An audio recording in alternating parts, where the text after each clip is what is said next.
بسم اللہ الرحمن الرحیم الحمد للہ وکفی وسلام علی عبادہ الذین اصطفی اما بعد اعوذ باللہ من الشیطان الرجیم بسم اللہ الرحمن الرحیم یا ایہا الذین آمنوا ادخلوا فی السلم کافہ ولا تتبعوا خطوات الشیطان انہ لکم عدو مبین سبحان ربک رب العزة عما یصفون وسلام علی المرسلین والحمد للہ رب العالمین اللہم صل علی سیدنا محمد وعلى آل سیدنا محمد وبارک وسلم اللہم صل علی سیدنا محمد وعلى آل سیدنا محمد وبارک وسلم اللہم صل علی سیدنا محمد وعلى آل سیدنا محمد وبارک وسلم. محترم طلبہ عزیز، مہمانان کرام، پردے میں بیٹھی ہوئی مستورات اور جہاں تک بھی آواز پہنچ رہی ہے، پیارے اللہ کا کرم اور احسان ہے کہ اللہ رب العزت نے ہمیں بن مانگے کلمہ پڑھنے والی ماں کی گود عطا فرمائی. اللہ رب العزت اس نعمت عظمیٰ پہ ہمیں شکر ادا کرنے کی توفیق عطا فرمائے. اللہ رب العزت نے ہمیں زندگی گزارنے کا ایک طریقہ عطا فرمایا جس کو اسلام کہا جاتا ہے. اسلام نام صرف چند عبادت ادا کرنے کا نہیں ہے، بلکہ مکمل طریقے زندگی اللہ تعالیٰ کے حکموں کے مطابق، حضور پاک صلی اللہ علیہ وسلم کے طریقے کے مطابق سیکھنا، سمجھنا، اس پر عمل کرنا، یہ اسلام ہے. اللہ پاک نے قرآن پاک میں فرمایا، یا ایھا الذین آمنو، اے ایمان لانے والو، اے اللہ کو ایک ماننے والو، نبی آخر الزماں محمد عربی صلی اللہ علیہ وسلم کو خاتم النبیین ماننے والو، ادخلوا فی السلم کافہ، اسلام میں پورے داخل ہو جاؤ. معلوم ہوا ایمان لانے کے بعد اب ایک سبق شروع ہوتا ہے اسلام کا، اور یہ سبق ادھورا نہیں ہونا چاہیے. یہ نہیں کہ آدھا تیتر آدھا بٹیر، کہ عبادات کے اعتبار سے تو ہم اسلام کی چیزیں لے لیتے ہیں، نماز سے بہتر کوئی عبادت نہیں، رمضان کے روزوں میں بڑا نفع ہے جی، اور حج کرنے میں بڑی برکات ہیں، بڑے فوائد ہیں. تو طریقہ عبادت تو ہم اسلام سے لے لیں، اور باقی تمدنی، معاشرتی، تہذیبی جو ہے معاملات میں ہم انگریزوں کو، یہودیوں کو اپنا مقتدا مانیں، اپنا پیشوا مانیں. یہ غلط بات ہے. تو ضرورت ہے اس بات کی کہ ہم اسلام کو مکمل ضابطۂ حیات بنا کر اس پر ہم عمل کریں، اور اللہ تعالیٰ ہم سے یہی مطالبہ فرما رہے ہیں کہ ہم پورے اسلام میں داخل ہوں. یعنی ذرہ برابر بھی بے اطمینانی کا شکار نہ ہو کہ فلاں مذہب کی فلاں چیز اچھی ہے تو یہ لے لیں، فلاں مذہب کی فلاں چیز اچھی ہے تو یہ لے لیں، اور عبادات کے اعتبار سے ہم اسلام کی جو طریقہ عبادت ہے وہ اختیار کر لیں. ہم مسلمان بھی ہوں گے اور ہم تہذیب یافتہ بھی ہوں گے. اس کا مطلب نعوذ باللہ یہ ہوا کہ جو چیز ہم دوسرے مذاہب کی پسند کر رہے ہیں اس کا کوئی بدل ہمارے پاس نہیں ہے. اس لیے خوب استغفار کرنا چاہیے، اور مکمل توجہ کے ساتھ اللہ تعالیٰ کی طرف مکمل رجوع کے ساتھ ہمیں دین اسلام پر عمل کرتے ہوئے دنیا سے گزر جانا چاہیے. اب دیکھیے، اس میں آیت میں 2 جز ہیں. ایک تو یہ کہ ہم اسلام میں پورے داخل ہو جائیں، اور دوسرا یہ کہ ہم شیطان کی پیروی نہ کریں، شیطان کی پیروی نہ کریں. اس لیے کہ اللہ پاک نے فرمایا، انہ لکم عدو مبین، شیطان تمہارا ظاہر و باہر دشمن ہے، کھلا دشمن ہے. اور ایک جگہ قرآن پاک میں فرمایا، فاتخذوا عدوا، جب وہ دشمن ہے تو اس کو دشمنی بنا کے رکھنا، دوست مت بنانا. 55 سے زیادہ مقامات پر اللہ پاک نے قرآن پاک میں شیطان کا تذکرہ کیا، اور مومنوں کو مخاطب کیا، مومنوں کو باخبر کیا کہ دیکھو یہ تمہارا بہت خطرناک دشمن ہے، اس سے ذرا بچنا. تو اسلام نام ہے اللہ تعالیٰ کے حکموں پر عمل کرنا، محبوب صلی اللہ علیہ وسلم کے طریقے کے مطابق. ابھی 2 ہفتے قبل سفر حج سے واپسی ہوئی. میدان عرفات میں اللہ پاک نے اپنی توفیق سے کھڑا ہونے کا موقع عطا فرمایا. اللہ تعالیٰ ہم تمام کو بار بار مقبول حاضری عطا فرمائے. میدان عرفات کی فضیلت یہ ہے کہ جو بندہ میدان عرفات میں 9 ذی الحجہ کو پہنچ جاتا ہے اور غروب آفتاب تک ٹھہرتا ہے. اصل عرفات کا وقت جو ہے وہ شروع ہوتا ہے زوال آفتاب سے لے کر غروب آفتاب تک. لیکن ایک لمحہ بھی اگر کوئی حاجی وہاں پہنچ گیا، چاہے ہوش میں یا بے ہوش میں، چاہے جاگتے ہوئے یا سوتے ہوئے، تو اس کا رکن حج ادا ہو جاتا ہے. اس لیے سعودی گورنمنٹ اس کا اہتمام کرتی ہے کہ جو حاجی ایسے ہیں جو چل نہیں سکتے، جو ہاسپٹلائز ہیں، جو پہنچ نہیں سکتے، تو ہیلی کاپٹر کے ذریعے سے، ایمبولینس کے ذریعے سے وہ ایک چکر عرفات کا لگوا دیتے ہیں تاکہ ان کا فریضہ ادا ہو جائے. تو رکن تو ایک لمحے کے لیے حاضری ہے عرفات کے میدان میں 9 ذی الحجہ. سوال کے بعد البتہ واجب یہ ہے کہ زوال سے لے کر غروب تک مسلسل رہے. اگر غروب سے پہلے عرفات سے نکل گیا تو اس کو دم دینا ہوگا، اس لیے کہ وجوب ثابت ہو گیا اس کا. خیر، تو عرفات کے میدان میں 9 ذی الحجہ کو جو حجاج کرام حاضر ہوتے ہیں، غروب آفتاب کے وقت اب یہاں سے کوچ کرنا ہوتا ہے مزدلفہ کی طرف. تو اگر کوئی بندہ یہ سوچے کہ حاجی غروب آفتاب کے وقت کہ پتہ نہیں میرے اللہ نے مجھے معاف کیا کہ نہیں کیا، تو اللہ تعالیٰ اس پر غصہ ہوتے ہیں، سخت ناراض ہوتے ہیں کہ تو ہوتا کون ہے یہ میرے بارے میں سوچنے والا کہ میں نے معاف کیا کہ نہیں کیا، کہ تیرے گناہ بڑے ہیں یا میری رحمت بڑی. آج میں نے رحمت کا دریا بہایا تھا، جاؤ بخشائے مزدلفہ کی طرف چلے جاؤ.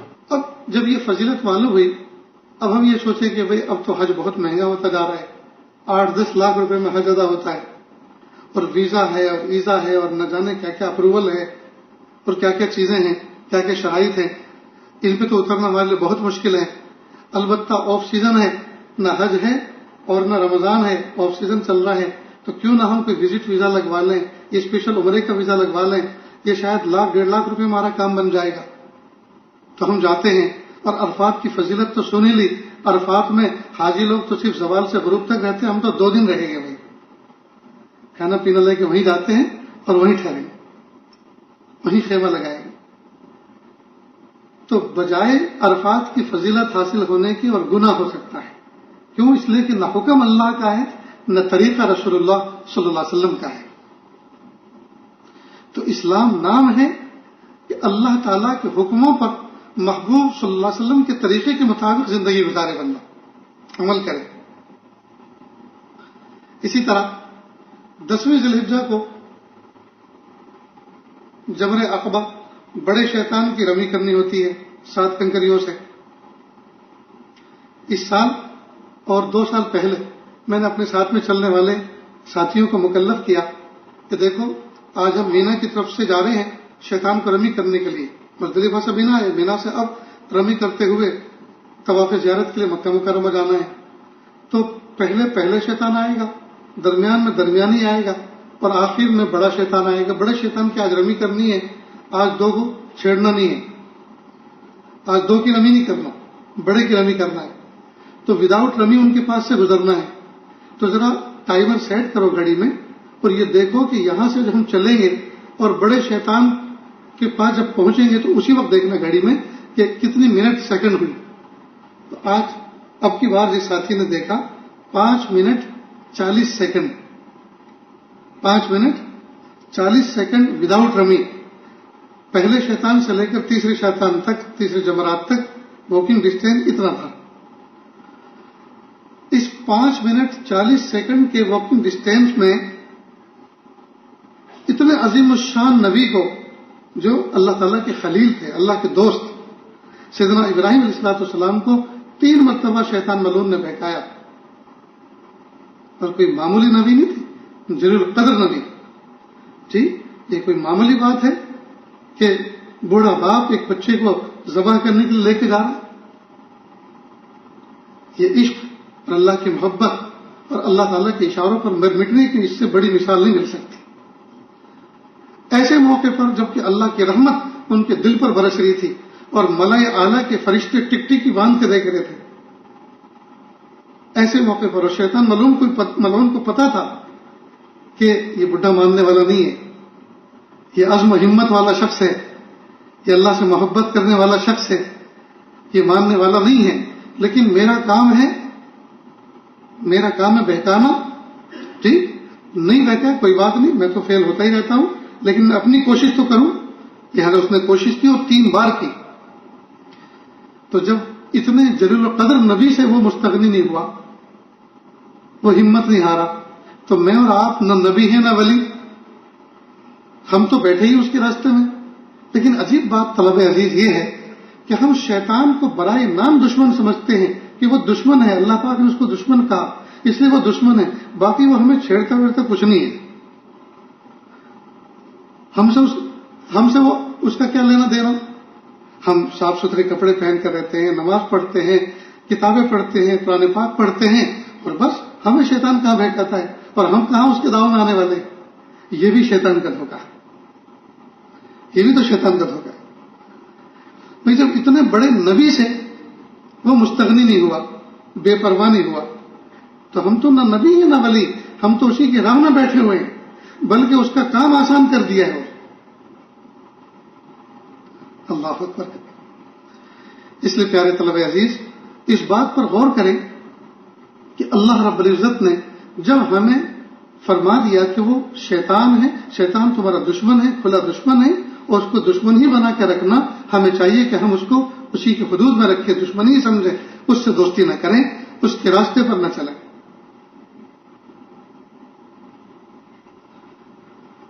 اللہ اکبر. تو اسلام نام ہے اللہ تعالیٰ کے حکموں پر عمل کرنا حضور پاک صلی اللہ علیہ وسلم کے طریقے کے مطابق. اب مینا کے اندر جو 3 شیطان جمرات ہے، جہاں شیطان کو کنکری ماری جاتی ہے، پلر ہیں جن جگہوں پہ بہتایا تھا اس نے، ان جگہوں پر یادگار کے طور پر پلر کھڑے ہوئے. اب ان پلروں پر، ان جمرات پر کنکریاں ماری جاتی ہیں 7. پہلے دن صرف 7 ماری جاتی ہے بڑے شیطان کو، دوسرے دن اور تیسرے دن پہلے، دوسرے اور تیسرے تینوں کی 7 کنکریوں سے رمی کی جاتی ہے. تو ہر کنکری کے بدلے اللہ رب العزت اتنا بڑا گناہ معاف فرماتے ہیں جو جہنم میں لے جانے کے لیے کافی ہوتا ہے. ایک کنکری کے بدلے اتنا بڑا گناہ اللہ پاک معاف فرماتے ہیں جو جہنم میں لے جانے کے لیے کافی ہے. ایسے اللہ پاک ہر روز 21 گناہ معاف فرماتے ہیں. تو کتنی بڑی فضیلت کی بات ہے. اچھا، یہاں بھی اللہ تعالیٰ کا حکم ہے. بظاہر عقل میں یہ بات نہیں آتی. سیدنا ابراہیم علیہ السلام نے لائیو شیطان کو، سامنے کھڑے ہوئے شیطان کو کنکریوں سے للکارا تھا، دھتکارا تھا. اور آج ہمارے سامنے تو شیطان نہیں ہے، وہاں تو ایک پلر ہے پتھر کا، اس پتھر کو پتھر مار رہے ہیں. تو یہ کون سی عقل مندی ہوئی، پتھر کو پتھر مارنا؟ لیکن نہیں، یہی عقل مندی ہے. آج جو پتھر کو پتھر نہ مانے وہ بے وقوف ہے، اور جو پتھر کو پتھر مارے اللہ کے حکم سے، وہی عقل مند ہے. اور یاد رکھیں، اسلام کے جتنے احکام ہیں وہ عقل کے معیار پہ نہیں پرکھے جا سکتے. اللہ تعالیٰ نے جتنے بھی احکام ہمیں دیے ہیں، خاص طور سے عبادات کے جو احکام ہیں، وہ عقل میں آئیں یا نہ آئیں، اللہ پاک کا حکم ہے، حکم سمجھ کے ہم ان کو ادا کرنا. اب جب ہم نے یہ فضیلت معلوم کر لی کہ شیطان کو ایک پتھر مارنے سے اتنا بڑا گناہ معاف ہوتا ہے، تو کب معاف ہوتا ہے؟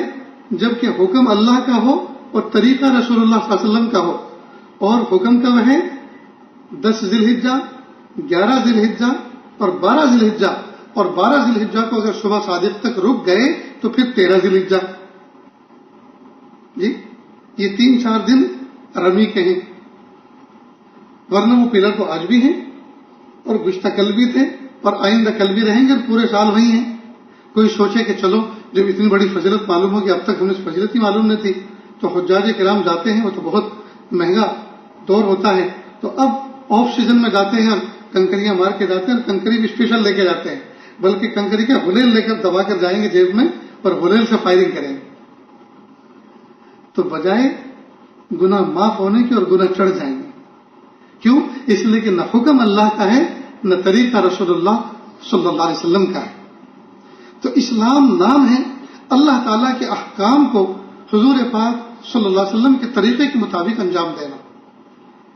اب یہ ہم نے سن تو لیا، یہ ہم نے پڑھ تو لیا، اب ہم اس کو سیکھیں. ہم نے اپنے اساتذہ کرام سے اس دین کو سمجھنا، اسلام کے احکام کو سمجھنا، اس کی حقیقت کو سمجھنا، فرائض و واجبات کو سمجھنا، اس کے اعلیٰ اوسط ادنا کو سمجھنا، اس کا صحیح وقت کو جاننا اور احسن طریقے سے اخلاص کے ساتھ اس کو ادا کرنا اور زندگی اس پہ گزارنا اور اسی پہ اپنی زندگی کا اختتام کرنا، یہ ہے کمال. یہ ہے کمال. عجیب بات یہ ہے کہ چند عبادات پر عمل کر کے ہم مطمئن سے ہو گئے، چند عبادات پر عمل کر کے ہم مطمئن سے ہو گئے اور سوچ رہے کہ الحمدللہ ہم مسلمان ہیں اور اسلام پر ہم پورا عمل کر رہے ہیں. حالانکہ صرف عبادات پر عمل کرنا یہ اسلام نہیں ہے ٹوٹل. جی یہ تو پورے اسلام کا 5% حصہ بھی نہیں ہے. پیدائش کی صبح سے لے کر وفات کی شام تک، جی 24 گھنٹے آٹھوں پہر اللہ تعالیٰ کے حکموں کے مطابق حضور پاک صلی اللہ علیہ وسلم کے طریقے کے مطابق زندگی گزارنا، یہ ہے پورا اسلام. اب اس اسلام پر عمل کرنے میں جو بیچ میں رکاوٹ آتی ہے، اس میں سب سے بڑی رکاوٹ شیطان کی طرف سے. شیطان ہری ہری سجاتا ہے، طرح طرح کی باتیں سمجھاتا ہے. اب اس کی چالوں سے واقف ہونا، اس کو سمجھنا، اس کے لیے اللہ تعالیٰ سے دعا بھی کرنی ہوتی ہے اور ان چیزوں کو سمجھنا بھی ہوتا ہے. اور جب کسی اللہ والے کی صحبت میں بیٹھتے ہیں جی اور ان کی صحبت اختیار کرتے ہیں تو اللہ تعالیٰ کی چالوں کو کھولتے ہیں، اللہ کی چالوں کو کھولتے ہیں. اللہ اکبر کبیرہ. آج کے اس دور میں جتنے ہم پریشان ہیں اور امت خاص طور سے اپنے جسمانی اعتبار سے، روحانی اعتبار سے، اعمال کے اعتبار سے، کاروبار کے اعتبار سے پریشان ہیں، ان تمام کی تمام چیزوں کے پیچھے بہت بڑا عمل دخل شیطان کا ہے. بہت بڑا عمل دخل شیطانی حرکات کا ہے. اور اس سے بچنے کا بہترین طریقہ اتباع سنت. اللہ کے محبوب صلی اللہ علیہ وسلم کی سنتوں میں دفاع ہے شیطان سے بچنے.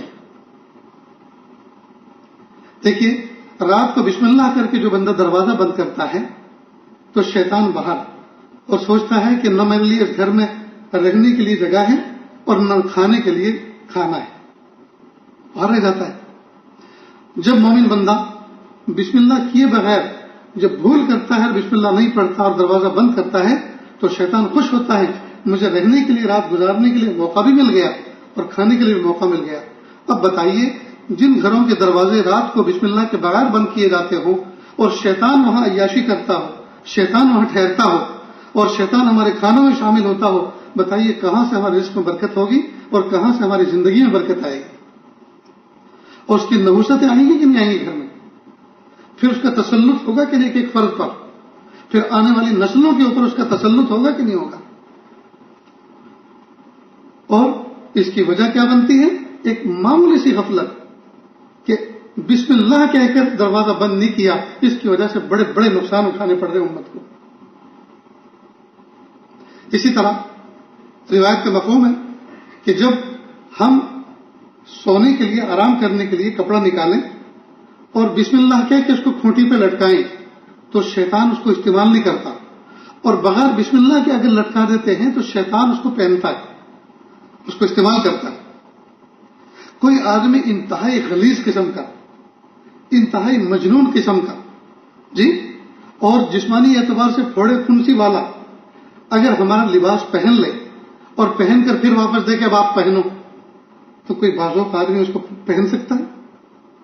اور کیا اس کو پہن کر کوئی فرحت حاصل کر سکتا ہے؟ تو شیطان جیسا ملعون جب اس کو استعمال کرے گا اور اس لباس کو ہم پہنیں گے تو شہوانی، شیطانی جی یہ سب اثرات پھر ہم پہ کیوں مرتب نہیں ہوں گے؟ اب اس کا دفاع کیا ہے؟ اتنی بڑی نقصان کا دفاع ایک چھوٹا سا جملہ بسم اللہ یہ کہہ کے اس کو لٹکانا ہے. اللہ پاک کی تعریف فرماتے ہیں بیت الخلاء میں بغیر دعا کے جو بندہ داخل ہوتا ہے تو وہاں ڈیرا ڈالے ہوئے جو شیاطین ہوتے ہیں ان کو خبیث کہا جاتا ہے، ان کو خبیث شیاطین کہا جاتا ہے. یہ وہاں ٹھہرتے ہیں اور جب بندہ استنجے کے لیے وہاں جاتا ہے، سطر کھولتا ہے جی، تو یہ اس کے ساتھ کھیلتا ہے. اس کے بہت سے اثرات انسان کے جسم پہ مرتب ہوتے ہیں. ان اثرات کے ساتھ جب باہر رہے گا اور زندگی گزارے گا تو بتائیے اس کی زندگی میں کہاں سے تقویٰ آ سکتا ہے، کہاں سے سکون آ سکتا ہے؟ وہ تو ہر وقت پریشان رہے گا. اور جب دعا پڑھ کر بسم اللہ کر کے اندر داخل ہوتا ہے سنت طریقے کے مطابق، اللہ تعالیٰ اس کے درمیان، انسان کے درمیان آڑ فرما دیتے ہیں، اس کے شر سے بچتا ہے. تو شیطان کے شر سے بچنے کے لیے جو بہترین طریقہ ہے وہ موقع موقع کی سنت پر عمل کرنا اور موقع موقع کی دعاؤں کا اہتمام کرنا. اس سے اللہ پاک شیطان اس کی ضروریات سے، شیطان اس کے لشکروں سے اللہ پاک حفاظت فرماتے ہیں. تو آج سے انشاءاللہ اس کا اہتمام کریں گے کہ نہیں، کہ ہم سنتوں کا اہتمام کریں، سنتوں پر چلیں اور اللہ کے محبوب صلی اللہ علیہ وسلم کی بتلائی ہوئی موقع موقع کی دعاؤں کا اہتمام کریں گے انشاءاللہ. پھر دیکھیے ہماری زندگی میں کیسی برکتیں آتی ہیں. تو پیارے طلبہ عزیز، مہمانان کرام، ایک بات کو سمجھ لیں، میرا اور آپ کا حضرت آدم علیہ السلام کی ذریت کا سب سے بڑا دشمن کون ہے؟ شیطان. شیطان ہے. اب یہ شیطان صرف نام کا ہی نہیں ہے بلکہ کام کا ہے. کام کا دشمن، صرف نام کے دشمن نہیں ہے، کام کا دشمن ہے. یہاں تک کہ ایک نومولود بچہ، نوزائیدہ بچہ ماں کے پیٹ سے باہر آتا ہے اور آتے کے ساتھ ہی چلاتا ہے، آتے کے ساتھ ہی روتا ہے، اور ایسی درد بھری اس کی آواز ہوتی ہے کہ ہر ایک کا دل ہل جاتا ہے. وہ تو اس کی آمد کی خوشی پر جی اس طرف ذہن نہیں جاتا، ورنہ حقیقت یہ ہے کہ وہ اتنے کرب کے ساتھ تڑپتا ہے کہ مت پوچھو گا. یہ کرب کے ساتھ کیوں تڑپ رہا ہے؟ اصل میں شیطان اس کو کچو کے مارتا ہے، کہتا ہے کہ بدبخت تو آگے، یعنی دنیا میں آگے مجھے ستانے کے لیے اب میری ایک اور ذمہ داری بڑھ گئی کہ تجھے بھی بہکانا. اب بتائیے اس کی کتنی گہری دشمنی ہے. ایک معصوم انتہائی پیارا چہرے والا ایک بچہ دنیا میں آیا اور اس کو ستا رہا ہے، تو اس کی ابتدا پیدائش کی صبح سے لے کر شروع ہوتی ہے اس کی دشمنی، اور وفات کی شام تک اس کی دشمنی رہتی ہے. اور پوری کوشش اس بات کی کرتا ہے کہ اس کا خاتمہ کفر پر ہو. اب اس سے اندازہ لگائیے کہ وہ کتنا بڑا ہمارا دشمن ہے. تو اتنی بات تو ہم سمجھ گئے نا کہ وہ ہمارا دشمن ہے اور اس کا ہدف ہم انسان ہیں. اور جیسے کہ مولانا اسماعیل صاحب نے جمعہ سے پہلے ذکر کیا کہ وہ صرف مسلمانوں ہی سے دشمنی نہیں کرتا، وہ حضرت آدم علیہ السلام کی اولاد کی حیثیت سے کفار و مشرکین سے بھی وہ دشمنی رکھتا ہے. ان کو بھی تکلیف پہنچاتا ہے. ایسا نہیں ہے کہ وہ ان کو راحت پہنچاتا ہے اور ان کو مٹھائیاں کھلاتا ہے روزانہ، ان کو دعوتیں کرواتا ہے. نہیں، وہ دشمنی کا حصہ ان سے بھی رکھتا ہے. اب دشمنی 3 چیزوں پہ ظاہر ہوتی ہے. ایک تو انسان کے جسم پر، یا تو اس کی طرف سے سحر ہوتا ہے، یا اس کی طرف سے جادو ہوتا ہے، یا اس کی طرف سے نظر بد لگتی ہے، یا پھر جسمانی جتنی بیماریاں ہیں ان جسمانی بیماریوں کی ابتدا بھی شیطانی عمل دخل ہوتا ہے. حدیث پاک میں ہے، محبوب صلی اللہ علیہ وسلم نے فرمایا، الشیطان یجری کمجرى الدم او کما قال علیہ السلام، شیطان تو جی خون کی طرح جسم میں دوڑتا بھاگتا ہے. اب اس کے اندر ایک جوش ہوتا ہے جی، بلڈ پریشر بڑھا ہوا ہوتا ہے. غصے کی حالت میں کیا ہوتا ہے؟ بلڈ پریشر بڑھتا ہے. اب یہی بلڈ پریشر جب دائمی ہوتا ہے تو اسی سے جو ہے کڈنی پر اثر پڑتا ہے، وہ فیل ہو جاتی ہے، پھر ڈائلسس پا جاتا ہے. تو دیکھیے ابتدائی اثر تو اس کا شیطان ہوا نا. تو بہت ساری جسمانی بیماری، بلکہ کسی صاحب نسبت نے اس لائن کے بہت بڑے غواص نے اور ماہر نے کہا کہ اکثر بیماری نہیں، 100% بیماری، جسمانی بیماریوں کے پیچھے ابتدائی عمل شیطان کا ہوتا ہے. اس لیے کہ وہ چاہتا ہے کہ کسی نہ کسی طرح سے انسان تکلیف میں رہے. تو ایک اثر تو اس کا جسم پر ہوتا ہے، دوسرا اثر اس کا کاروبار پر ہوتا ہے. ہم میں سے کتنے ایسے لوگ ہیں جو کہتے ہیں کہ جی بس اپروول ملنا چاہتی ہے اور منظوری ہوئی چاہتی ہے اور جا کے پھر ہم فیل ہو جاتے ہیں. یا کئی مرتبہ 80-90% کام ہو جاتا ہے اور پورا ہونا چاہتا ہے کہ پھر فیل ہو جاتے ہیں. یا کئی لوگ کہتے ہیں کہ جی پہلے مٹی پہ ہاتھ مارتے تھے سونا بنتا تھا، اب سونے پہ ہاتھ مار رہے ہیں تو مٹی بن جا رہا ہے. حالات اتنے نازک ہو چکے ہیں, قرضوں پہ قرضے بڑھ چکے ہیں, آرڈر نہیں مل رہے, پروڈکٹ ہمارے پاس تیار رکھا ہوا ہے لیکن سیل نہیں ہو رہا, پیمنٹ واپس نہیں آ رہا, اور نہ جانے کیا کیا شکایتیں اور کیا کیا لوگوں کی تکلیفیں سننی پڑتی ہے روزانہ. دعا کی درخواست کرتے ہیں. تو شیطان کا اثر ایک تو جسم پر ہوتا ہے, جسم کو افیکٹ کرتا ہے, اور دوسرا کاروبار کو افیکٹ کرتا ہے. ایک جسم, دوسرا کاروبار, اور تیسرا تعلقات. تعلقات کئی مرتبہ دوستوں میں دشمنی کرتے, میاں بیوی میں دشمنی کرواتا ہے, ساس بہو میں دشمنی کرواتا ہے, داماد سسر ساس میں دشمنی کرواتا ہے, چچا تایا میں دشمنی کرواتا ہے, ماموں بھانجے میں دشمنی کرواتا ہے. انتہائی نیئر ڈیئر جو رشتے ہیں ان میں دشمنی اور بادھا ڈالتا ہے. یہ تعلقات. انسان کی راحت کے یہی 3 سامان ہیں. ایک تو انسان کا جسم کسی بیمار کا شکار نہ ہو, دوسرا اس کے کاروبار بہت اچھا ہو, تیسرا اس کے تعلقات بہت اچھے ہوں. تو اس کے لیے ایسے بندے کے لیے تو دنیا جنت بن جاتی ہے. اور اگر تین چیزوں میں سے کوئی ایک افیکٹڈ ہو تو مت پوچھو, سکون غارت ہو جاتا ہے.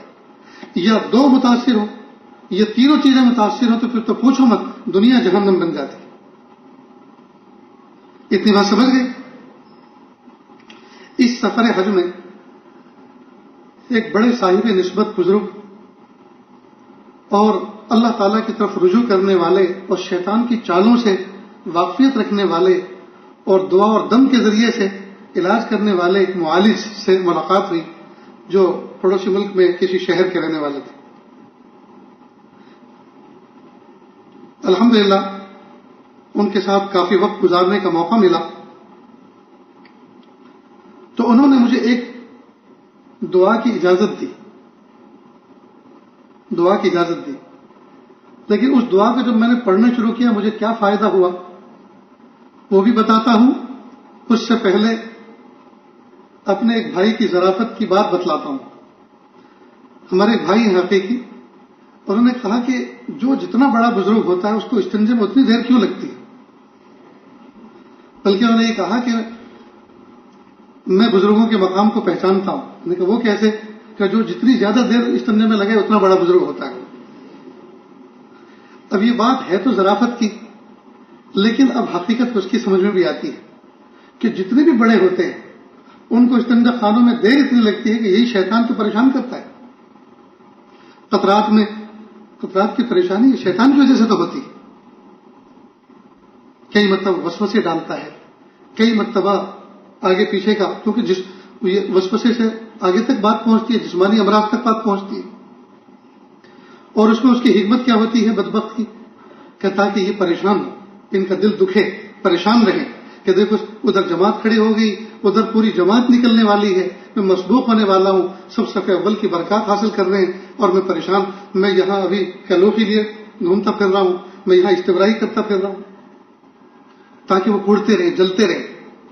تو ایک تو اس کو اس میں مزہ آتا ہے. دوسرا یہ اس کے تو بہت سارے مقاصد ہوتے ہیں نا.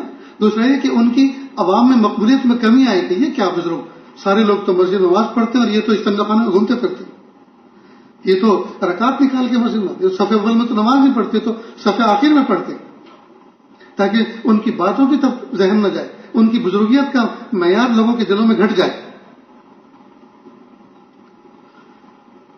کئی ماہ سے بلکہ کئی سال سے مسلسل تو نہ صحیح لیکن مجھے قطرات کی تکلیف تھی. ہفتے 2 ہفتے میں کئی مرتبہ ایسا ہوتا تھا کہ شاید قطرہ خطا ہوا, اس کے بعد پھر دوبارہ وضو پاکی صفائی اختیار کرنی پڑتی تھی.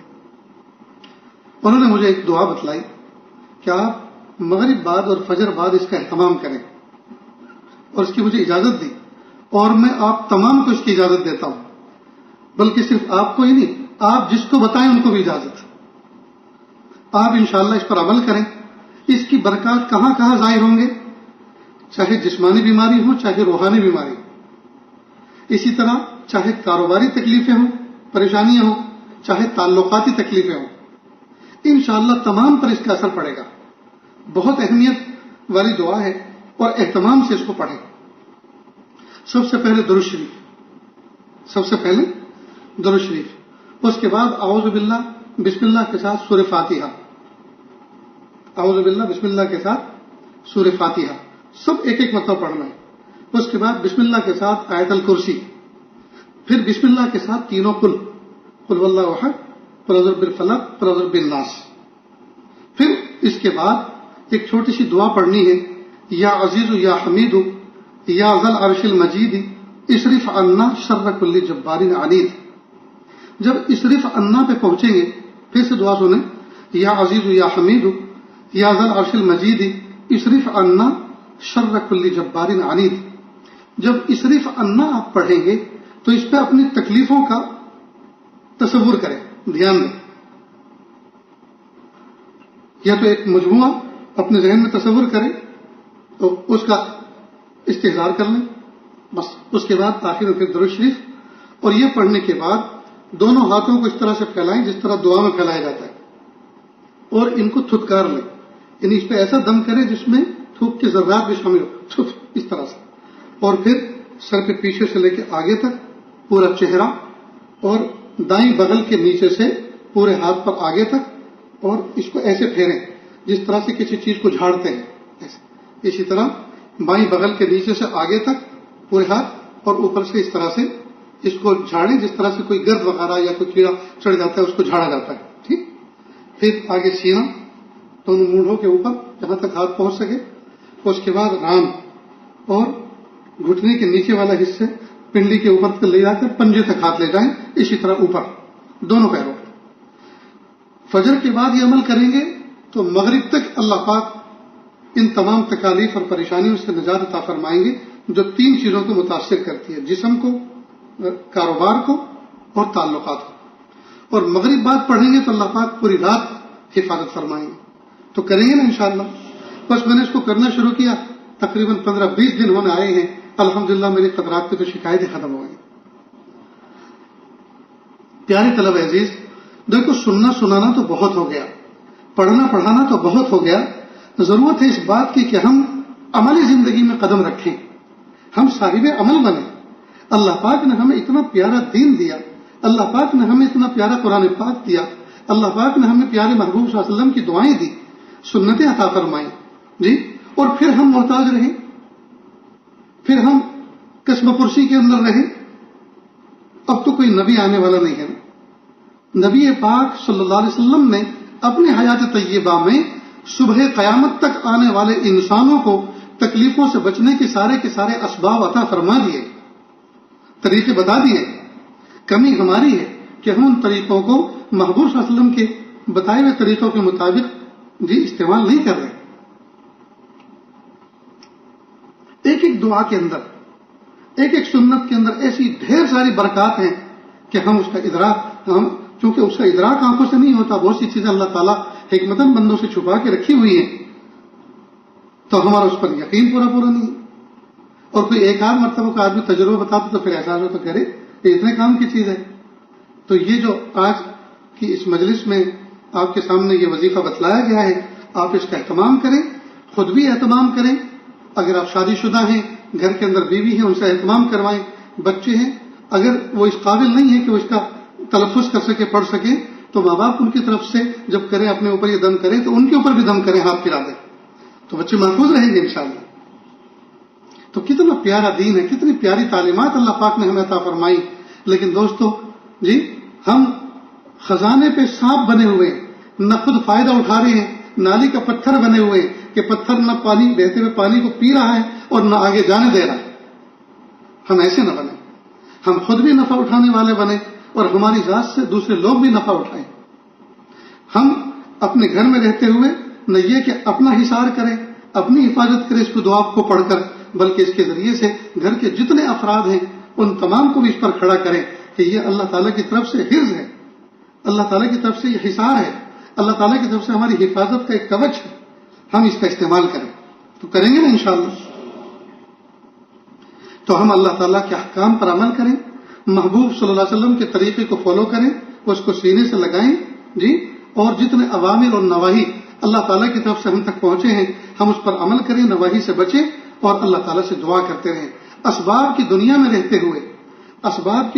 رہتے ہوئے سب سے سہل، سب سے آسان، سب سے پہلا سبب جو ہمارے اختیار میں ہے وہ ہے دعا. اور جو بندہ دعا کے ذریعے سے اللہ تعالیٰ کے قریب ہو جاتا ہے اور قرب بالدعا جس کو حاصل ہو جاتا ہے، اس کے ساری کی ساری منزلیں آسان ہو جاتی ہیں، ساری پریشانیاں اس کی آسان ہو جاتی ہیں۔ افسوس کہ ہم نے دعا کے لیے دوسروں پہ بھروسہ کر رکھا ہے، دوسروں کو ہم دعا کہتے کہتے نہیں تھکتے، لیکن خود کبھی دعا نہیں کرتے۔ جو بھی بزرگ ملے گا، جو بھی جس کو بھی ہم نیک سمجھیں گے، خوب دعا کے لیے کہیں گے، حضرت خصوصی دعا کرنا، حضرت خاص دعاؤں میں یاد رکھنا، خاص وقت میں دعا کرنا۔ ٹھیک ہے، کہنا چاہیے دعا کی درخواست، لیکن کئی مرتبہ یہ الہا جو ہے اتنا جو ٹوٹ کے کہا جا رہا ہے، کئی مرتبہ اس سے کچھ مایوسی کا بھی ادراک ہو جاتا ہے کہ یہ بندہ یہ سمجھ رہا ہے ہماری دعا سے تو کچھ ہونے والا نہیں ہے، ان سے دعا کریں گے تو کچھ کام بن جائے گا۔ حالانکہ یہ بہت بڑی مایوسی ہے کہ ہم یہ سوچیں کہ ہماری دعاؤں سے کچھ ہونے والا نہیں۔ تو کیا اللہ تعالیٰ چند ہی لوگوں کی بات سنتے ہیں، سب کی نہیں سنتے؟ اللہ چند ہی لوگوں کا رب ہے، وہ دوسروں کا رب نہیں ہے؟ بہت بڑی بات ہے۔ ہمیں اللہ تعالیٰ کی طرف ٹوٹ کے رجوع کرنا چاہیے، متوجہ ہونا چاہیے، اور گناہوں کو چھوڑ کر جو شرائط ہیں نیک بندہ بننے کی، ان تمام شرائط پر عمل کرتے ہوئے، عقل حلال کا اہتمام کرتے ہوئے، صدق مقال کا اہتمام کرتے ہوئے، جی، اور نوافل اور فرائض اور واجبات کا اہتمام کرتے ہوئے اللہ کی طرف رجوع کریں گے، انشاءاللہ کبھی بھی ناکام نہیں ہوں گے، کبھی بھی ناکام نہیں ہوں گے۔ اگر کوئی بندہ زندگی بھر اللہ تعالیٰ سے دعائیں کرتا رہے اور جو دعائیں کر رہا ہے بظاہر وہ پوری ہوتے ہوئے نظر نہ آئیں اور موت واقع ہو جائے، تو خوش ہونا چاہیے کہ اللہ کا شکر ہے کہ میں نے اللہ تعالیٰ کے ایک حکم پر عمل کیا، اور وہ حکم کیا؟ ادعونی استجب لکم۔ میں نے ادعونی پہ عمل کر لیا، میں نے اللہ تعالیٰ جو مجھے دعا مانگنے کا حکم دیا میں نے اس پر عمل کیا۔ اب قبول کرنا اس رب کا کام ہے، اس نے کیا نہیں کیا وہ جانے، وہ دنیا میں دیں گے، یہ دنیا میں دے چکے، اس کا کوئی بدل یا آخرت کو جمع کر کے رکھا ہوا ہے، وہ تو قیامت کے دن پتہ چلے گا۔ اللہ رب العزت سے دعا ہے اللہ تعالیٰ ہمیں باعمل زندگی گزارنے کی توفیق عطا فرمائے، نفس و شیطان کے ہتھ کنڈوں سے اللہ پاک ہماری حفاظت فرمائے، اوامر پر عمل کرنے اور نواہی سے بچنے کی توفیق عطا فرمائے۔ وآخر دعوانا ان الحمد للہ رب العالمین۔ بہت سارے احباب نے رات میں بھی اور صبح میں بھی درخواست کی تھی کہ ہم توبہ طائب ہونا چاہتے ہیں، تو یہ حادث کلمات پڑھاتا ہے میرے پیچھے پیچھے اخلاص کے ساتھ زندگی بدلنے کے ارادے سے، نیک بندہ بننے کی نیت سے جو ہے آپ یہ کلمات دہراتے چلیں۔ پڑھیں بسم اللہ الرحمن الرحیم، لا الہ الا اللہ محمد الرسول اللہ صلی اللہ علیہ وسلم، اشہد ان لا الہ الا اللہ واشہد ان محمدا عبدہ ورسولہ، استغفر اللہ ربی من کل ذنب واتوب الیہ، استغفر اللہ ربی من کل ذنب واتوب الیہ، استغفر اللہ ربی من کل ذنب واتوب الیہ، وصلی اللہ تعالی علی خیر خلقہ محمد وعلی آلہ واصحابہ اجمعین برحمتک یا ارحم الراحمین۔ اللہ کے شکر، یہ کلمات پڑھنے کے بعد آپ تو بتائی ہوگے، ہلکے پھلکے معاملات ہیں ان کو سمجھ لیں، ایک تسبیح استغفار کی، ایک درود شریف کی، اور ایک تیسرے کلمے کی صبح شام پڑھیں، پاؤ پارا آدھا پارا قرآن پاک کی تلاوت کریں، نمازوں کو اپنے وقت پر پڑھیں، نمازوں کے آگے پیچھے کی سنتوں کا اہتمام کریں، اپنی ذات سے کسی کو تکلیف نہ پہنچائیں، حقوق اللہ اور حقوق العباد میں جو کچھ باقی ہے اس کا حساب لگائیں اور ترتیب کے ساتھ ان کو ادا کرنے کی کوشش کریں، تاکہ جب ہم دنیا سے رخصت ہو ہمارا جنازہ اٹھے تو کوئی دنیا کے اندر ہمارا جنازہ روک کر ہمارے بچوں سے یہ پوچھنے والا نہ رہے کہ تمہارا باپ تو جا رہا ہے اور ہمارا اتنا لے کے جا رہا ہے، اب بتاؤ کیسے دو گے اور کس طرح دو گے۔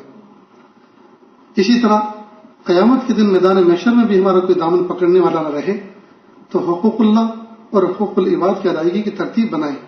مثلا زندگی کی جو نمازیں باقی رہ گئی ہیں، ہر موجودہ نماز کے ساتھ فوت شدہ نماز کو بھی شامل کر لیں، مثلا ظہر سے پہلے یا ظہر کے بعد زندگی کی ایک ظہر کی نماز بھی ادا کر لیں، تو ہر نماز کے ساتھ ایک ایک نماز کو اگر جوڑ لیں گے تو اللہ تعالیٰ جو ماضی کی زندگی میں جو کچھ نمازیں ہماری باقی رہ گئی ہیں اللہ تعالیٰ اس کا نصاب پورا فرما دیں. اسی طرح جس کسی کا لے رکھا ہے، چھین رکھا ہے، چھپا رکھا ہے، چرا رکھا ہے، اس کو ادا کر دیں جی. اور توبہ استغفار کے ساتھ زندگی گزاریں گے تو انشاءاللہ اللہ تعالیٰ مرنے سے پہلے پہلے اپنی ولایت عطا فرمائیں گے. اللہ عمل کی توفیق عطا فرمائیں. دعا سے پہلے تھوڑی سی دیر کے لیے آنکھوں کو بند کر لیں، سر کو جھکا لیں، دنیا اور دنیا میں جو کچھ ہے اس سے ہٹ کے اللہ کی یاد میں ڈوب جائیں. نیت کریں اللہ کی رحمت آ رہی ہے، میرے دل میں سما رہی ہے، میرے دل سے گناہوں کی ظلمت و سیاہی دور ہو رہی ہے، میرا دل کہہ رہا ہے اللہ اللہ اللہ. کس سے مانگیں کہاں جائیں کس سے کہیں، اور دنیا میں حاجت روا کون ہے. کس سے مانگیں کہاں جائیں کس سے کہیں، اور دنیا میں حاجت روا کون ہے. سب کا داتا ہے تو، سب کو دیتا ہے تو، اور بندوں کا تیرے سوا کون ہے. رزق پر جس کے پلتے ہیں شاہ و گدا، تجھ احد کے سوا دوسرا کون ہے. رزق پر جس کے پلتے ہیں شاہ و گدا، تجھ احد کے سوا دوسرا کون ہے. کون مقبول ہے کون مردود ہے، کون مقبول ہے کون مردود ہے. بے خبر کیا خبر تجھ کو کیا کون ہے. جب تلیں گے عمل سب کے میزان پر، جب تلیں گے عمل سب کے میزان پر، تب کھلے گا کہ کھوٹا کھرا کون ہے.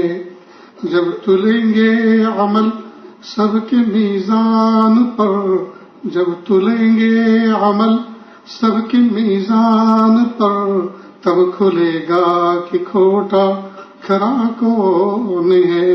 اے فقیر سے کو تو فضل باری سمجھ، ورنہ تیری طرف دیکھتا کون ہے. اے فقیر سے کو تو فضل باری سمجھ، ورنہ تیری طرف دیکھتا کون ہے. کس سے مانگے کس سے مانگے کہاں جائیں کس سے کہیں، اور دنیا میں حاجت روا کون ہے. سب کا داتا ہے تو، سب کا داتا ہے تو، سب کو دیتا ہے تو، اور بندوں کا تیرے سوا کون ہے. لا الہ الا اللہ سبحان الملک الاعلی الوہاب. ہاتھ اٹھا لیجیے دعا کر لیں. بسم اللہ الرحمن الرحیم. الحمد للہ رب العالمین الرحمن الرحیم مالک یوم الدین. ایاک نعبد و ایاک نستعین. اہدنا الصراط المستقیم اہدنا الصراط المستقیم صراط الذین انعمت علیہم غیر المغضوب علیہم ولا الضالین. آمین یا رب العالمین. لا احصی ثناء علیک انت کما اثنیت علی نفسک رب اغفر ورحم وانت خیر الراحمین. حسبی اللہ لا الہ الا ہو علیہ توکلت وہو رب العرش العظیم. اللہ جی ہم ظاہر میں آپ کے بندے، حقیقت میں نہایت گندے.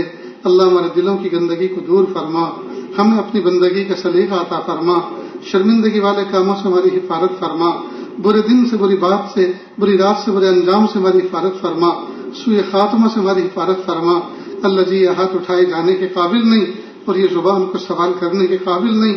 آپ سے نہ مانگے تو کس سے مانگیں، آپ سے سوال نہ کریں تو کس سے سوال کریں.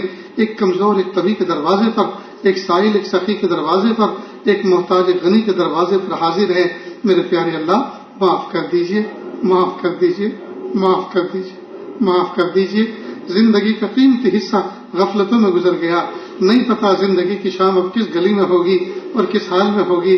پیارے اللہ داڑھی سفیدی سے چمک اٹھی ہے، سر سفیدی سے بھڑک اٹھا ہے. اللہ جس طرح سے آپ نے داڑھی کے اور سر کے کالے بالوں کو سفیدی سے بدل دیا، اللہ دل کی سیاہی کو بھی سفیدی سے بدل دیجیے، اللہ دل کی سیاہی کو بھی سفیدی سے بدل دیجیے، اللہ جی دل کی سیاہی کو بھی سفیدی سے بدل دیجیے۔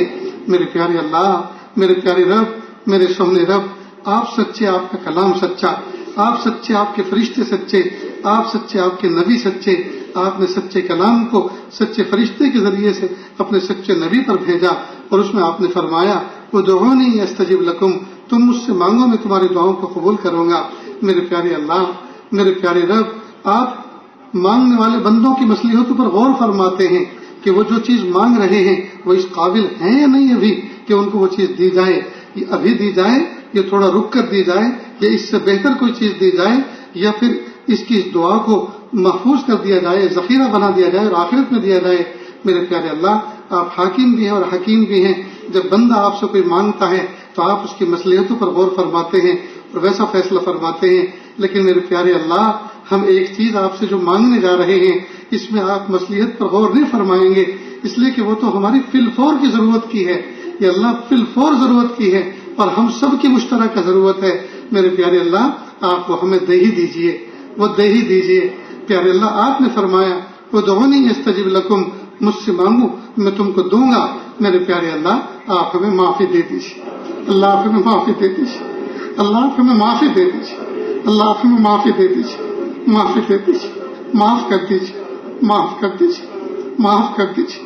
پیارے رب معاف کر دیجیے، سونے رب معاف کر دیجیے، اچھے رب معاف کر دیجیے، اچھے اللہ معاف کر دیجیے۔ اللہ اپنے نیکوکار بندوں میں شامل فرما دیجیے کہ اللہ وہ کون سے گناہ ہیں جو ہم نے نہیں کیے۔ میرے پیارے اللہ، پہلے زمانے میں 100 سال کی عمر پانے والے افراد نے وہ گناہ نہیں کیے جو ہم نے 20 25 سال کی عمر میں کر ڈالے ہیں، اور جو گناہ نہیں کیے، جو اب تک نہیں ہوئے، جو ہم نے نہیں کیے، وہ اس لیے نہیں کیے کہ ان کے کرنے کا ارادہ نہیں ہے، بلکہ ان کا موقع نہیں ملا۔ اگر موقع ملتا تو وہ بھی کر گزرتے۔ ہائے میرے پیارے رب، ہم تو لٹ گئے، ہم تو لٹ گئے، ہم نے اپنا دامن دار کر دیا۔ میرے پیارے اللہ، اب شرمندہ ہیں، آپ کے سامنے بیٹھے ہیں، شرمندہ ہیں، لٹے پیٹے بیٹھے ہیں۔ اللہ جی معاف کر دیجیے، معاف کر دیجیے، معاف کر دیجیے، معاف کر دیجیے، معاف کر دیجیے، اللہ جی معاف کر دیجیے۔ اپنے ولیوں میں شامل فرما دیجیے، ولیوں میں شامل فرما دیجیے، متقیوں میں شامل فرما دیجیے، نیکوکاروں میں شامل فرما دیجیے، پرہیزگاروں میں شامل فرما دیجیے، عاملین کاملین میں شامل فرما دیجیے، عاملین اور کاملین میں شامل فرما دیجیے۔ میرے پیارے اللہ، دن اچھا نہیں لگتا آپ کے بغیر، اور رات اچھی نہیں لگتی آپ کے بغیر۔ میرے پیارے اللہ، اپنا عشق دے دیجیے، اپنی محبت دے دیجیے، اپنی معرفت دے دیجیے، اپنا قرب دے دیجیے، اپنی ولایت دے دیجیے۔ اللہ تقویٰ دے دیجیے، اللہ تقویٰ دے دیجیے، اللہ تقویٰ دے دیجیے کہ اللہ ظاہری شکل بنائے پھر رہے ہیں کہ اللہ آپ جانتے ہیں کتنے پانی میں ہیں۔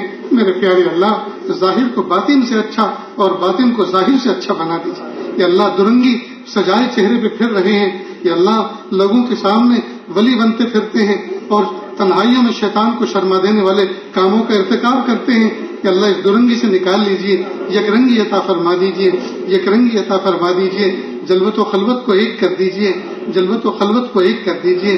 میرے پیارے اللہ، ہمیں ایسا بنا دیجئے ہم آپ کو پسند آ جائیں۔ اللہ ہم سب کو ایسا بنا دیجئے ہم آپ کو پسند آ جائیں۔ میرے پیارے اللہ، استحضار عطا فرما، کہ اللہ حضوری کی کیفیت عطا فرما۔ میرے پیارے اللہ، گناہ سے بچنے کی توفیق عطا فرما، نیکی اور طاعت کرنے کا جذبہ عطا فرما۔ میرے پیارے اللہ، میرے پیارے رب، میرے پیارے اللہ، میرے پیارے رب، مہمان رسول بیٹھے ہوئے ہیں، طلبہ عزیز بیٹھے ہوئے ہیں۔ اللہ جی، یہ دور دراز سے سفر کر کے آئے ہیں۔ میرے پیارے اللہ، یہ وہ طلبہ عزیز ہیں، یہ اللہ جو کماتے نہیں ہیں، ان کی ماں اور باپ ان کی کفالت کرتے ہیں۔ اور پیارے اللہ، جب یہ بچے اپنے گھروں سے رخصت ہوتے ہیں جی، اور باپ، پیارے رب، باپ ان کو کچھ توشہ دیتا ہے، راستے کا تحفہ دیتا ہے، راستے کا خرچہ دیتا ہے، تو ماں بھی چپکے سے اپنے دوپٹے میں سے جو کچھ بندھے ہوئے سکے ہوتے ہیں یا روپیے ہوتے ہیں وہ کھول کے لاتی ہے اور چپ چاپ ہاتھ میں تھما دیتی ہے اور کہتی ہے بیٹا بس یہ میرے پاس تھا، اس کو رکھو اور اپنے کام میں لینا، بیٹا کوئی اچھی سی چیز کھانا، بیٹا کوئی ایسی چیز مت کھانا جو تمہارے لیے مضر صحت ہو۔ پیارے اللہ، ان بچوں نے ماں کا دیا ہوا تحفہ، ماں کے دیے ہوئے پیسے اپنی ذات پہ خرچ نہیں کیے، اب کھانے پینے پہ خرچ نہیں کیے، انہوں نے وہ پیسے یہاں آنے میں کرائے میں خرچ کیے۔ کہ اللہ ان کے اندر صفات پیدا فرما دیجیے، اللہ ان کے اندر صفات پیدا فرما دیجیے، اللہ صفات پیدا فرما دیجیے میرے پیارے رب، روحانی قوت عطا فرما دیجیے، روحانی قوت عطا فرما دیجیے، روحانی بالغی عطا فرما دیجیے، یا اللہ تقویٰ دے دیجیے، پاکیزگی دے دیجیے، معرفت دے دیجیے، قرب دے دیجیے، ولایت دے دیجیے، یا اللہ مقام احسان دے دیجیے، مقام احسان کا کامل احساس دے دیجیے میرے پیارے رب۔ آپ نے قرآن پاک میں فرمایا وَأَمَّا السَّائِلَ فَلَا تَنْهَرْ، سائل کو جھڑکو نہیں، سائل کو ڈانٹو نہیں۔ اللہ جی آج ہم سب بھی تو مل کر آپ کے دربار میں سائل بن کر بیٹھے ہیں، جب ہم کمزوروں کو یہ حکم ہے کہ تم سائل کو ڈانٹو نہیں، اس کو جھڑکو نہیں، اللہ آج ہم بھی تو سائل بن کر آپ سے دربار میں بھیک مانگ رہے ہیں۔ اللہ جی آپ ہمیں اپنے دربار سے کھدیڑ مت دیجیے، اللہ پیچھے سے یا اللہ لاکھ مت لگوا دیجیے فرشتوں سے میرے پیارے اللہ، رسوا نہ فرما دیجیے، یا اللہ باعزت بنا کر ہم آپ ہمیں یہاں سے بھیجیے، یا اللہ تقوی و طہارت کے ساتھ ہمیں یہاں سے بھیجیے، پاکیزگی کے جذبے اور احساس کے ساتھ ہمیں بھیجیے پیارے اللہ، عمل کے جذبے سے شرشار کر کے آپ ہمیں یہاں سے رخصت فرمائیے میرے پیارے اللہ، ہم آپ کا بنے رہنا چاہتے ہیں۔ اللہ جی آپ ہمیں اپنا بنا لیجیے، اللہ جی آپ ہمیں اپنا بنا لیجیے۔ اللہ آج کی اس مجلس میں ہم سچی توبہ کرتے ہیں کہ اللہ نفس و شیطان کی اتباع نہیں کریں گے، اللہ نفس و شیطان کی اتباع نہیں کریں گے، اللہ جی نفس و شیطان کی اتباع نہیں کریں گے میرے پیارے اللہ، آپ دستگیری فرما دیجیے، آپ دستگیری فرما دیجیے کہ اللہ آپ گود لے لیجیے میرے پیارے اللہ، آپ نے ہمیں اپنے راستے میں چلنے کا حکم دیا کہ اللہ ہم گرتے پڑتے چل رہے ہیں، کہ اللہ ایک قدم آگے بڑھاتے ہیں، 10 قدم شیطان ایسی ٹھوکر مارتا ہے، 10 قدم پیچھے جا کے گرتے ہیں، پھر لڑکھڑا کے اٹھتے ہیں، پھر ایک قدم بڑھاتے ہیں، پھر وہ ٹھوکر مارتا ہے کہ اللہ کب تک یہ شکست طریق ہوتی رہے گی، اللہ ہمارے لیے پاؤں چل کے آنا مشکل ہے، اللہ جی آپ گود اٹھا لیجیے، اللہ جی آپ گود اٹھا لیجیے، اللہ جی آپ اجتباع فرما لیجیے، اللہ جی آپ اجتباع فرما لیجیے، اللہ جی آپ انتخاب فرما لیجیے، اللہ جی آپ انتخاب فرما دیجیے، رب کریم ہم سب کو ایسا بنا دیجیے ہم آپ کو پسند آ جائیں کہ اللہ اس محفل میں نہ جانے کتنے ایسے ہیں جو ان دعاؤں پر آمین کہہ رہے ہیں کہ اللہ جسمانی اعتبار سے بیمار ہیں، روحانی اعتبار سے بیمار ہیں، روحانی اعتبار سے تو ہم سب کے سب بیمار ہیں کہ اللہ مالی اعتبار سے پریشان ہیں، کاروباری اعتبار سے پریشان ہیں میرے پیارے اللہ، تمام کے تعلقات کو اچھا کر دیجیے، تمام کے کاروبار میں برکت عطا فرما دیجیے، تمام کو ظاہری باطنی ہر طرح کی صحت سے نواز دیجیے، یا اللہ گھر گھر جہنم کا نمونہ بنے ہوئے شیطان نے دشمنیاں قائم کر رکھی ہیں، یا اللہ بیوی اور شوہر جیسا پیارا رشتہ نہ یا اللہ نا اتفاقیوں کا شکار ہو گیا، ناچاکیوں کا شکار ہو گیا میرے پیارے اللہ، میاں بیوی میں محبتیں پیدا فرما، الفتیں پیدا فرما، جس طرح پیارے آقا صلی اللہ علیہ وسلم اور ازواج مطہرات کے درمیان میں محبت کا رشتہ تھا، یا اللہ ایسا ازدواجی زندگی میں ہم تمام کی زندگی میں یا اللہ ایسا رشتہ قائم فرما میرے پیارے اللہ، باپ اور بیٹوں میں انبن ہو گئی ہے میرے پیارے اللہ، اس پاکیزہ رشتے میں یا اللہ جو بادھائیں شیطان نے ڈال دی ہیں یا اللہ اس کو دفع دور فرما، دفع دور فرما، یا اللہ مدارس دینیہ، مکاتب قرآنیہ، مساجد اسلامیہ کی حفاظت فرما، اقامت دین کے لیے جتنے شعبے کام کر رہے ہیں یا اللہ تمام کو قبول فرما، تمام کو اسباب و وسائل سے پیارے اللہ مالا مال فرما، جتنے اسباب و وسائل کی ضرورت ہے عافیت کے ساتھ مہیا فرما، اخلاص کے ساتھ یا اللہ کام کو آگے لے کر چلنے کی توفیق عطا فرما، نفرتوں سے حفاظت فرما، غیبت چغلی سے حفاظت فرما میرے پیارے اللہ، ہم سب کو ایسا بنا دیجیے ہم آپ کو پسند آ جائیں۔ اللہ امت میں کتنے نوجوان بچے اور بچیاں گھروں میں بیٹھے ہوئے ہیں، مناسب رشتے نہیں مل رہے، یا اللہ جو بچے عمر کو پہنچ چکے ہیں ان کے ماں باپ کی آنکھوں کے سامنے یا اللہ ایسے جوڑے بھیج دیجیے جس کی وجہ سے بچوں کی فریضے ادا کرنا آسان ہو جائیں، جن کا نکاح ہوئے زمانہ گزر چکا لیکن بیوی سے محبت پیدا نہ ہو سکی یا اللہ ان کے دلوں میں محبت پیدا فرما دیجیے، جن کا نکاح ہوئے زمانہ گزر چکا گود اولاد سے خالی ہے اللہ نیک صالح اولاد عطا فرما، اور جو اولاد پیدا ہوئی جو نکمی نکل گئی ناکارہ نکل گئی یا اللہ ان کو فرمانبردار بنا دیجیے، آنکھوں کی ٹھنڈک بنا دیجیے، امید سے بڑھ کر بنا دیجیے کہ اللہ نہ جانے اس محفل میں اور جہاں تک یہ آوازیں پہنچ رہی ہیں ان دعاؤں پر آمین کہنے والوں کے دلوں کے اندر نہ جانے کتنی ایسی تمنائیں جن کو مخلوق کے سامنے کہہ بھی نہیں سکتے اور دل میں رکھ کر سہ بھی نہیں سکتے، اللہ تمام کی دلی جائز نیک تمناؤں کو پورا فرما۔ یا اللہ بہت سارے علماء بیمار ہیں، مشائخ بیمار ہیں، اللہ ان کو شفا کامل عطا فرما۔ کہ اللہ فلاح دارین کے اندر عظیم الشان ایک استاذ قاری محمد صدیق صاحب دامت برکاتہم، اللہ ان کی گھٹنے کا علاج آپریشن ہوا، اللہ ان کو شفا کامل عطا فرما، جلد از جلد ان کو صحت عطا فرما، میرے استاد محترم کاتب جاوید صاحب جمشید پوری، اللہ ان کو شفائے کامل عطا فرما، صحت کامل عطا فرما۔ حضرت مفتی احمد خان پوری صاحب دعوت برکاتوں کی زندگی میں اللہ برکتیں عطا فرما، ان کو شفائے کامل عطا فرما، ان کا فیض پوری دنیا میں عام فرما کہ اللہ ہمیں ان کا فیض کو پہنچانے کا ذریعہ بنا، ان کے جتنے متعلقین ہیں سب کو صحت سلامتی عطا فرما۔ میرے پیارے اللہ، جو مانگا عطا فرما، جو مانگنے سے رہے گا وہ بھی عطا فرما۔ اللہ جی مانگنا نہیں آتا، بن مانگے عطا فرما، مانگنے کا ڈھنگ اور سلیقہ عطا فرما۔ وصلی اللہ تعالی علی خیر خلقہ محمد و آلہ و اصحابہ اجمعین برحمتک یا ارحم الراحمین۔